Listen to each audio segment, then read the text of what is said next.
Hey, good morning, folks. I hope you're having a great morning so far and a great week. A great morning so far. I know it's only like 8:30 and it could be that a lot of us just woke up a moment ago and so it's like, "Oh, good morning so far." I'm hardly awake enough to really ascertain the quality of the morning. Um we get up fairly early here in my home, and so I've already had a fair amount. And yeah, it's been a good morning so far. So a lot of plans today. I've got a lot of work to do. My wife has a lot of work to do, and actually, we're going to talk about this today in our lecture. My wife and I are fairly addicted to progress, to doing things. And we're going to talk about that today because, on one hand, that's a great thing. It's a wonderful thing. It's a marvelous thing. I enjoy it. She enjoys it. On the other hand, we're being played. And we need to understand that sometimes you need to step back and take a deep breath. We got folks with us today. Welcome, Jeremy. Great to have you with us. Um, you know what? Let's just go ahead and jump in. So, as I told you today, yeah, I'll go ahead and give you an overview of Romance of a Busy Broker, and I'll tell you everything that you need to know for any test or discussion question or anything. That's not what I'm really interested in. What I'm really interested in is talking about the message of this particular story. Okay. So let me just kind of give you the overview. And you know what? I apologize. I meant to look up the names. So if anybody knows the names, or if you could pull up the reading and figure out the name of the busy broker and the name of his assistant. Hey, Aaron, great to have you with us. The name of the broker and the name of the assistant. The assistant, especially, I think it was Linda, but I can't remember. I meant to look. So do me a favor as I go ahead and tell this story. Somebody pull that up and find out the name. So in any case, the story starts like this. There's okay, Pitcher, is that Timothy, is Pitcher the assistant or is that the broker? I think that was the broker. So we'll go with Pitcher.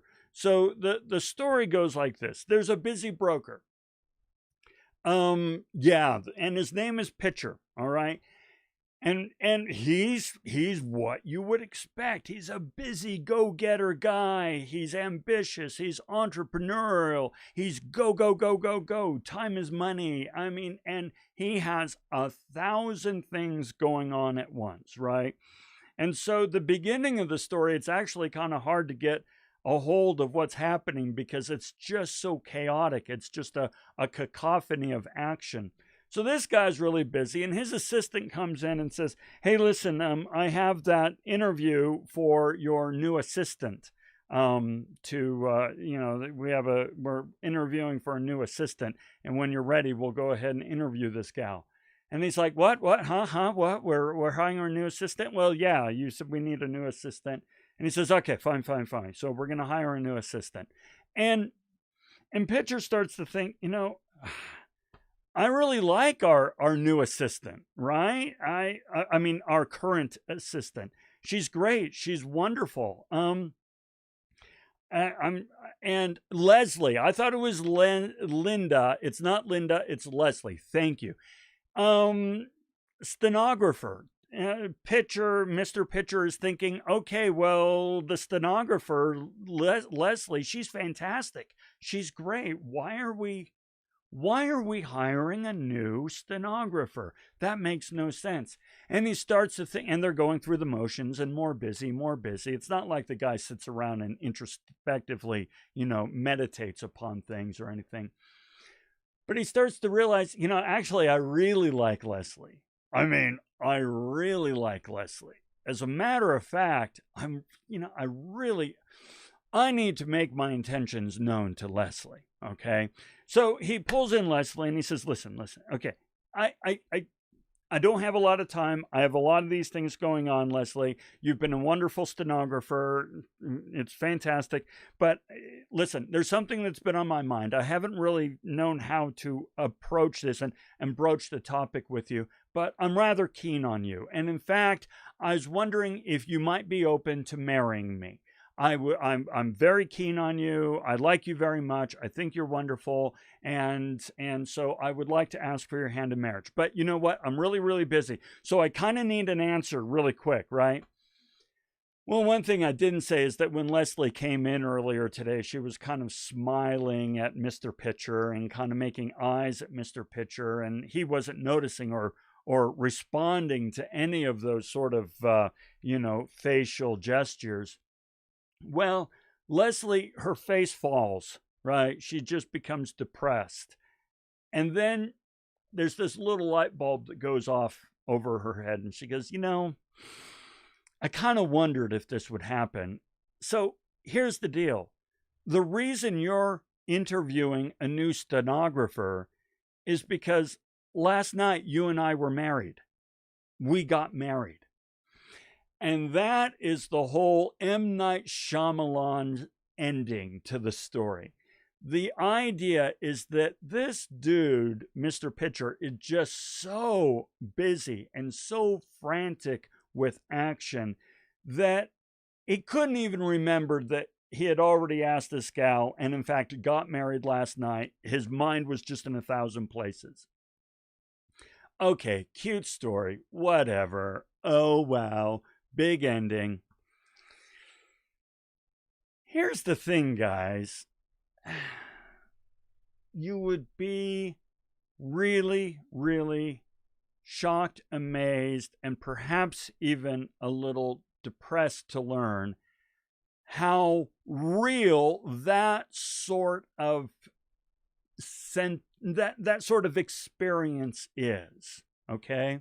Now, I'm coming to you today not as Lon Schiffbauer, PhD, professor at Salt Lake Community College and so forth. Although there is some PhD included in what we're going to talk about today because it's all about psychology. I'm coming to you as a guy who has worked 25 years in the corporate world, 15 of those years in the tech sector. All right. And I'm going to tell you that when you're working in the corporate world, especially from my experience in the tech sector, it is enormously difficult to separate work life and life. And in fact, the company would have no problem at all if you just forgot that you had a life and you just lived your life at work, no matter where you are. Okay. And I maintain that this is actually really easy to do if you're not careful, to lose yourself in the work. So right away, you guys jumped in and got me the information I needed. Thank you very much. And we've got some contributors. Great. I'm going to go ahead and go here. So I appreciate that. Thank you. We're going to see what we can do with this today. So this is what I want to do. If all you're here for is to know the answer to that story so that you have it for tests and questions and things like that, you're done. You're set. But what I would like to do is spend maybe half an hour, 45 minutes talking about this. Why are we driven to work constantly? Now, I may hear you saying, well, I'm not driven to work constantly. I'm not driven to work constantly at all. Okay, maybe so. And wonderful, fantastic. Hang on to that. But if you're young and you're looking to build a career, especially in cutthroat business and tech and shark, swimming with the sharks and so on and so forth, you will find one day that you will be driven to work constantly. What we're going to talk about today are excerpts from my book. No, don't go off and buy my book. I'm not selling my book. But this is information that I talk about in my book that really, it's all about setting and achieving goals, meaningful, purposeful goals that have meaning and purpose to you versus just running around and working constantly for the man. Okay.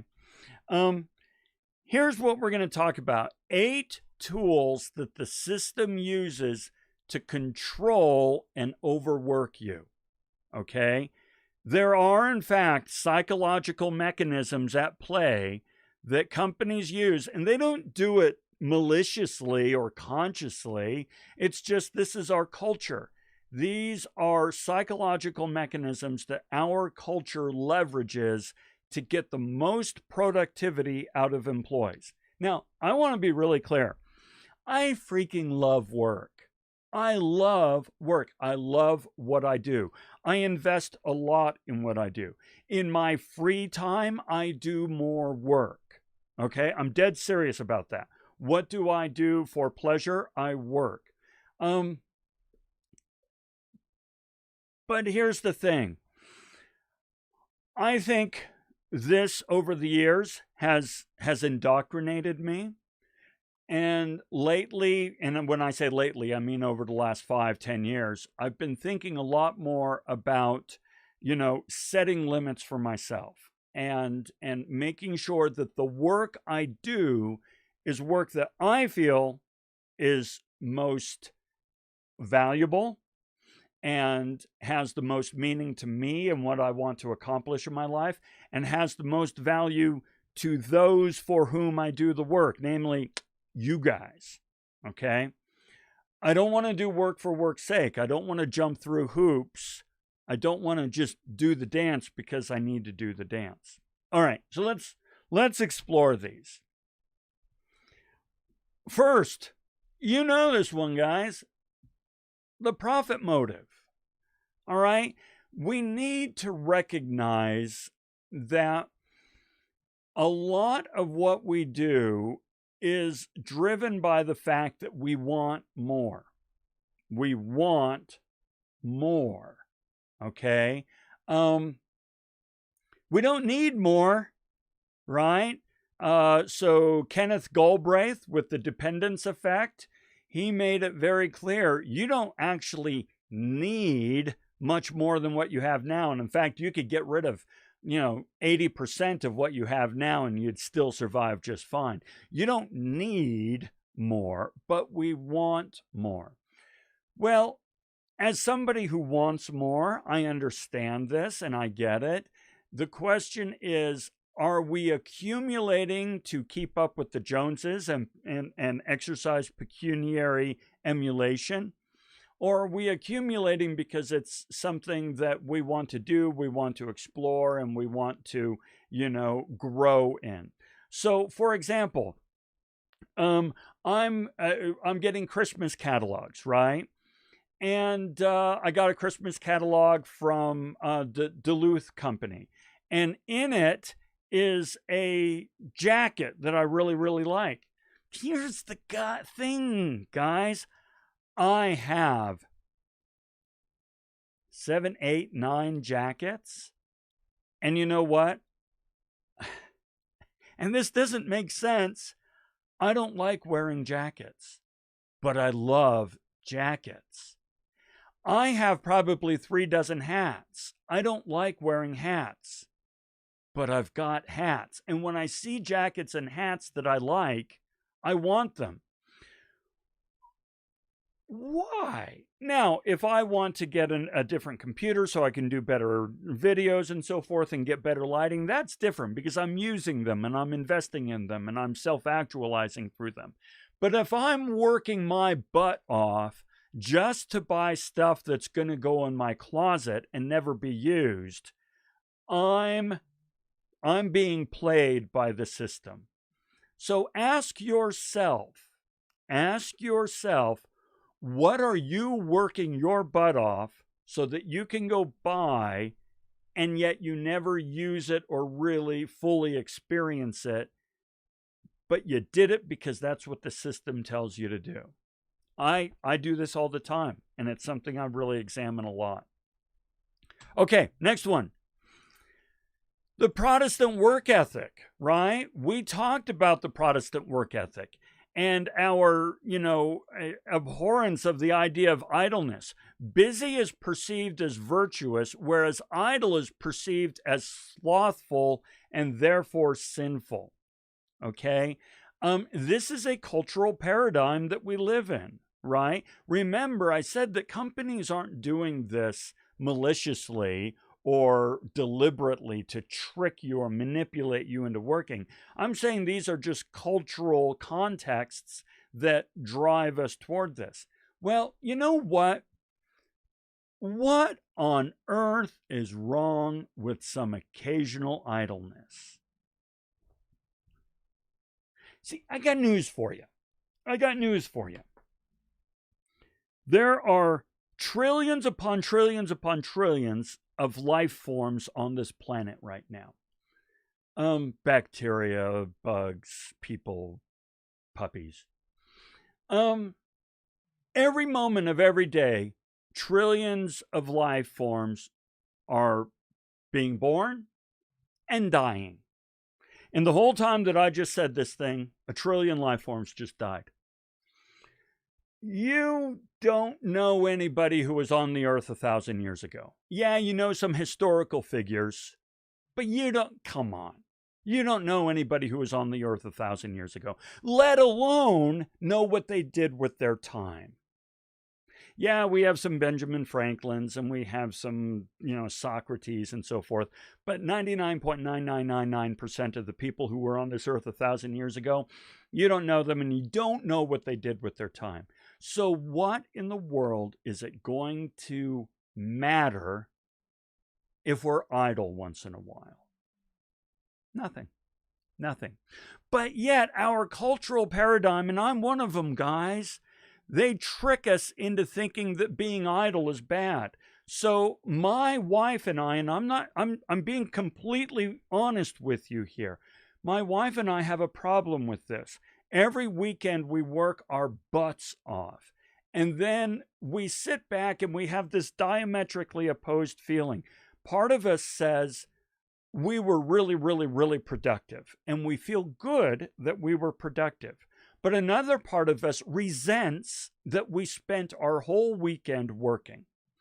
And yet, when we have that occasional weekend where all we do is read a book and play with the puppies and watch TV and take a walk, we feel guilty that we were so unproductive with our time.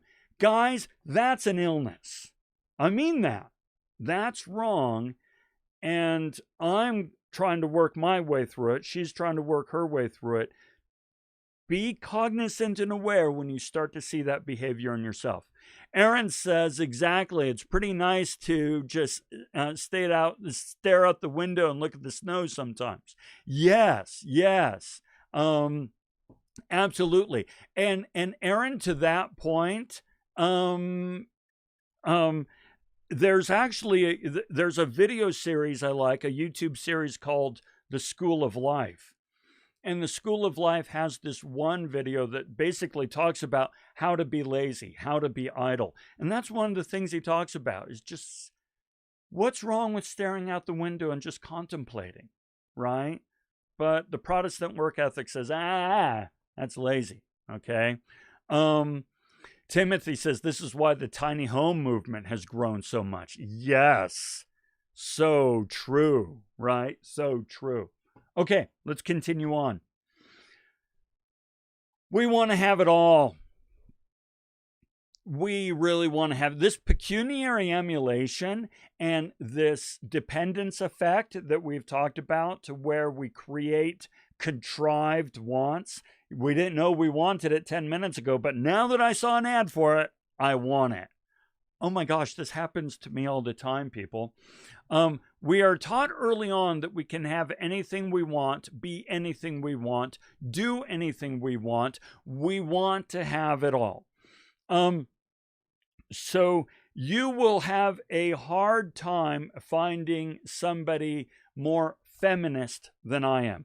I really adore strong, assertive, entrepreneurial, hardworking, ambitious women. My wife, my business partner, my daughter. I'm telling you, women who want to go out there and just, kick butt and take names, I'm all for them. And yet these folks have been trained to think you can have it all. You can be a mother and a professional. Well, I got news for you, okay? Being a stay-at-home parent, being a full-time parent is a full-time job. A full-time job. And being a full-time CEO, where you're working 80 hours a week, being a CEO, that's a full-time job. And so can you be a full-time parent and a full-time executive at the same time? No, you can't. You just can't. Okay? My wife and I, throughout our entire marriage of 30 plus years now, we've always made sure that there was one person at home. We never used daycare. It was a rule we made. There was always one person at home. And so we always adjusted our work schedules and our school schedules such that there'd be one person at home. I got news for you. When you're at home raising a family, that's all you're doing. You're not doing anything else. Okay? So guys, gals, if you want to be a full-time parent and a full-time executive, it's not going to happen. If you want to be a full-time amateur golfer and a full-time, courier, you can't do it. There's only 24 hours in a day. And yet our culture is just married to this idea that you can have it all.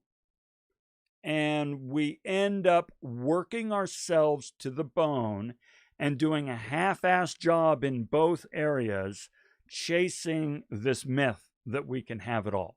Okay? Yeah, Hayden, yeah, absolutely. Something's got to give along the way, right? Mario, yeah. That's the whole full-time job, 24/7, right? Mario, you're right. It never ends. Okay? Timothy, it's all about balance. But this doesn't say balance or moderation. This says you can have it all. All right.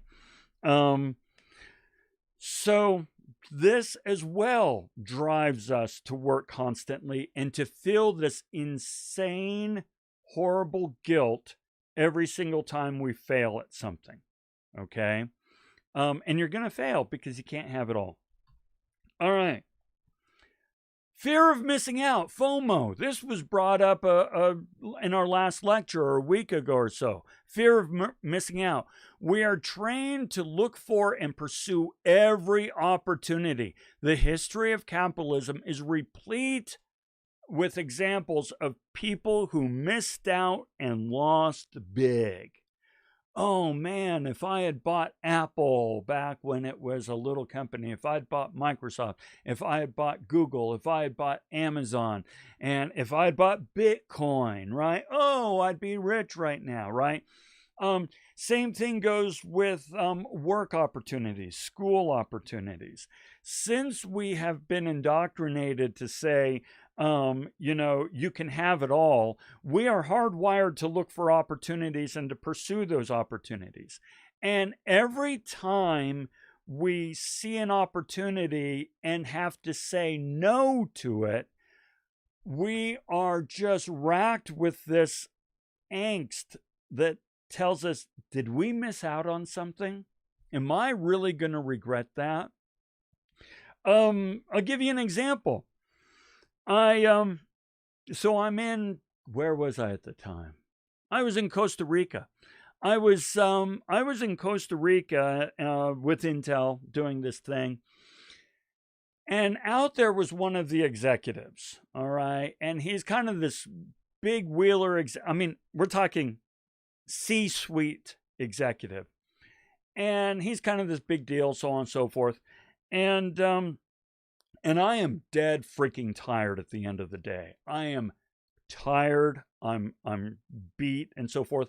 And this guy just has like a bazillion, kilojoules of energy. And he wants to go to a bar. And I don't drink, all right? It's not my scene. And so he asked, hey, do you want to join me at the bar? And oh my gosh, I was so racked with what am I going to do here? I ended up saying no. He really pushed it and really, really kind of pushed it. And I said, no, no, So I was really tired. I'm not good company when I'm tired. I'm not a drinking guy. I can't keep up with his energy. And frankly, I'm a little intimidated by him because he's an executive. I'm just this moron, right? Well, I missed out on an opportunity. Trust me, I missed out on an opportunity. I could tell you some more stories later that would show that today I could do some things had I said yes then, okay? Well, that's FOMO. And so am I going to say yes to everything? I only have 24 hours in a day. I only have so many, ergs of energy, and I have unlimited responsibilities. You can't say yes to everything. And yet, when we are faced with an opportunity, we feel like we have to say yes. Saying no is very, very, very difficult. Okay? All right. Let's see. Yeah, totally why bubbles occur. Good point. All right. The irony of wealth. It is really expensive to be middle class, okay? Now, I'm not talking the uber rich and so forth, but maybe I am. Let's just be reasonable and talk middle class here, right? Okay, so wealth requires effort to sustain it. And as a result, we become a slave to its maintenance. Let me give you a simple example that most of you are going to relate to. A home and a yard. A home and a yard. Well, a home requires maintenance. Stuff breaks, stuff, ages, styles change. You need to change it out. That requires effort. That requires some investment of time and money.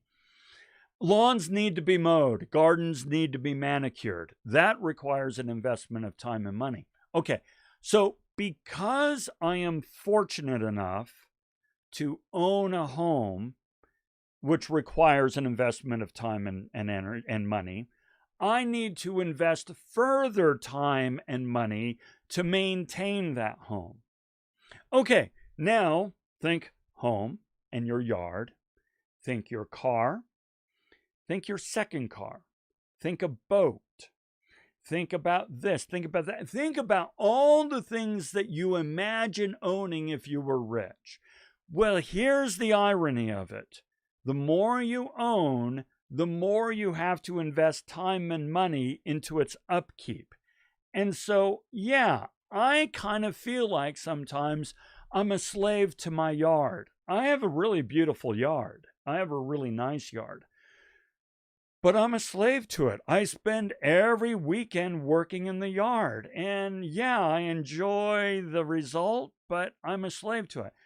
Cars, homes, all this sort of stuff. My father-in-law has boats. He has airplanes. He has to invest all kinds of time and energy and money into maintaining his boats and airplanes. So it's kind of like, oh, first world problems. Oh, boo-hoo, you have to spend time and money maintaining your multiple airplanes and boats. I get it. I totally get it. But that doesn't change the fact that I'm right. The more you own, the more you need to invest in what you own. Well, now, where are you going to get that money and that time that you're investing in maintaining it? You got to work harder. Either you need to do it yourself or you need to pay somebody to do it. Well, now, either way, you have to work harder. So you're going to work 50 hours instead of 40 hours because you want to buy that boat. Okay? These are all things that all kind of coalesce to get you working. All right. I already said earlier, it's hard to say no. It's really hard to say no. We kind of have this feeling that, we want to maintain our standing in the community and we want to be perceived as somebody of worth and value. And as a result, we don't want to tarnish that reputation. And we're afraid that every time we say no, we are somehow or another harming a relationship, that we are decreasing our value to the individual and to the community. Therefore, in order to continue to be liked constantly, we say yes when things are asked of us. And there's just not enough time. There's just not enough time. It's a place to hide. Okay, let's read this. I really like this term, active inaction. As St. Francis de Sales points out, there is no better way to put off doing the big things than by busying ourselves with the little things. Okay, I'm going to share something with you. Maybe you will be able to relate, maybe not yet. But I've got news for you. There will be a day where you will be able to relate. Life can get to be a real bitch. Life is hard. Life is icky and sticky and complicated and wicked. And especially in the family. I have a wife and 5 kids. You need to just simply trust me when I tell you that we have gone through some serious trials in our family of 7. Okay? There's no handbook for that nonsense. There's no guide. There is no good answer. On the other hand, work? Oh, it's awesome. You know your role. You know your place. You know your responsibilities. You know what the processes are. You know what the expectations are. You know how you're being measured, and you know how you're being rewarded. Oh my gosh, there are so many knowns there. It just makes you gooey all over, right? So what you end up doing is you spend hours and hours and hours at work because that is the safe place. That is where you have all the variables set as knowns. You understand what's happening. You know how to be successful in that environment. You come home and there's no success to be had in that environment. Ergo, the Supertramp song, Take the Long Way Home. I just did you a big favor. If you don't know the Supertramp song, Take the Long Way Home, you got to go Google it and listen to it. That's a poor schmuck who doesn't know how to deal with life at home. All right? So, we hide at work. I've totally hidden at work.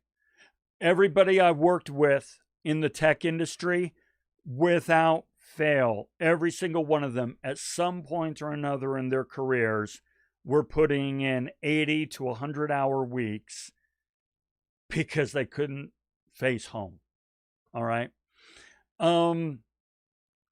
Let's see. Jeremy, forget folding the clothes. You're busy work. Yeah. You know, it's so true. It's so true. I have this big assignment to do, but I have these little things to do. I'm going to go off and do the little things. It is so true. So true. Okay. Yeah, absolutely. Okay. Last one.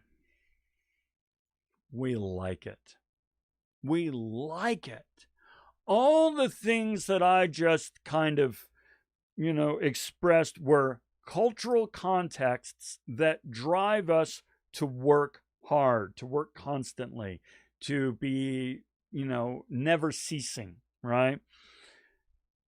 And we moan and groan about how hard it is and so on and so forth, but oh, do we love it? Okay? We brag about how busy we are, waving our perceived martyrdom syndrome for all to see and admire. Okay, this is one of my big pet peeves, is whenever I hear other faculty say, oh, I'm so behind in my grading. What they're doing is they are saying, look at how important I am. Look at how busy I am. Look at what a hard worker I am because I'm behind in my grading because there's so much going on. I tweeted the other day that I was rereading a book, right? Every October, I read a Halloween book. And then I tweeted I was reading a book. And another coworker who I really like, a faculty member, this person came back and said, wow, you have time to read? That's this passive aggressive thing of, oh, well, I wish I had time to read, but I'm too busy. I'm too important. I have too many responsibilities. Bull crap. Okay, that is just, this is something that we love to say that we're martyrs about, that we are so busy. But what we're really doing is just soaking up the adorations and accolades and just everything that society offers those who we perceive as really hard workers. Okay? And so we brag about how miserable we are. What? We do it.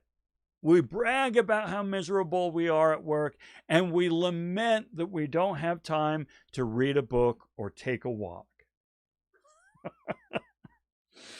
No, I don't buy it, but we do it. We do it. Okay? Too busy between their Netflix binges. Yeah, right? Maybe so. And you know what? We got one. Yes. Hey, we got one, folks. And I'm probably going to add in a little extra just because we had a smaller group today because this was an optional lecture. But, you know, we'll throw something in. So, yeah, Aaron, we'll do that. Do me a favor. 90610. 90610. There we go. Thank you, Timothy. I appreciate that. So, guys, one last thought. If you don't think for yourself, somebody else will think for you. You've got to understand what's happening. Now, employers are not doing this maliciously. They're not intentionally, deliberately manipulating you for their own gain. These are just cultural and psychological mechanisms at play that really push us toward this never-ceasing drive to work. Now, remember, this class is about critical thinking. And if you don't critically think for yourself, don't worry. Others will do all the thinking for you. They will decide for you what's important. They will decide your priorities. They will decide your values. They will decide your ideologies. They will decide what you should care about and what you shouldn't care about. Because you're not taking the time to figure that out for yourself, they'll do it for you. So when it comes to work, be aware of these things, okay? I'm not going to tell you that we can defeat them or make them go away or anything like that. I am telling you right now, I still struggle with all of these. I am very, very aware of them. I understand how they work, both from a psychological as well as an economic standpoint. I feel, and I've written a book about them. None of this changes the fact that I'm a human being and I fall prey to them.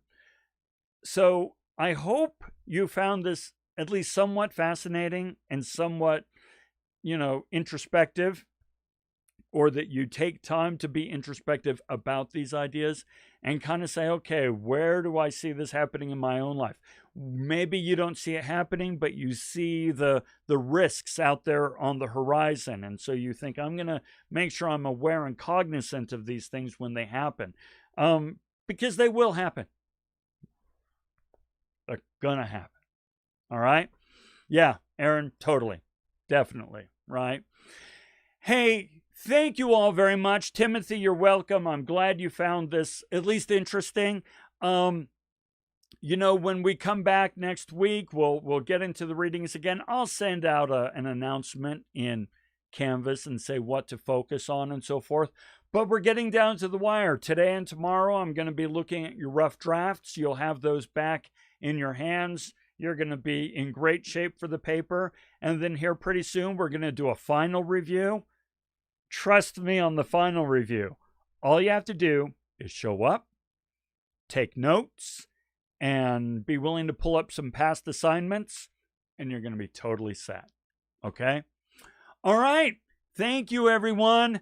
Knowledge is power, and hopefully we got some today.